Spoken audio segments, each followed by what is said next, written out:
इंतखाबात के बाद हुकूमत साजी का इम्तहान किसे मिलाएं, किसके साथ मिलकर जाएं, सियासी जमातें और आज़ाद उम्मीदवार हैं, इसी सोच में है। मजीद देखिए इस रिपोर्ट में। पीपी, नून लीग और बैरिस्टर गौहर अपनी अपनी हुकूमतों के लिए कोशिशें करने लगे। MQM भी मैदान में पेश।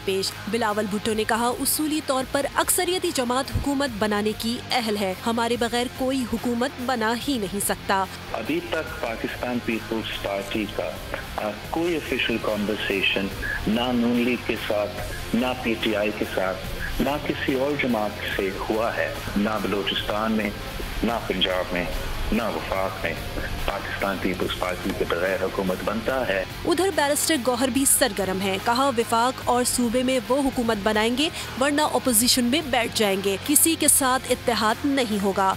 स्ट्रांग हुकूमत बना सकते हैं, हम कोशिश यही कर रहे हैं कि हम हुकूमत बनाए, ये हमारी फर्स्ट प्रायोरिटी। कौमी असम्बली में हमारे पास इंशाल्लाह कमांडिंग विक्ट्री है। KPK में अगर हम हुकूमत बनाना चाहे किसी पार्टी को ज्वाइन किए बगैर भी, तो फिर भी हम कर सकते हैं। उधर MQM ने तमाम ऑप्शंस खुले रखे हैं, कहा कोई जमात राब्ता करती है तो सोचा जाएगा।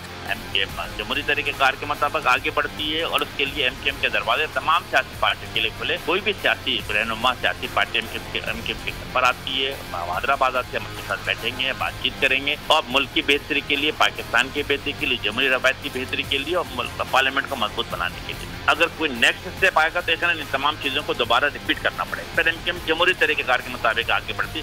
दूसरी जानिब मजीद 13 आज़ाद उम्मीदवारों ने नून लीग में शमूलियत इख्तियार कर ली, जिसने हुकूमत साजी के लिए नून लीग की पोजीशन मुस्तहकम बना दी है। सब्सक्राइब करें और बेल दबाएं ताकि कोई खबर रह न जाए।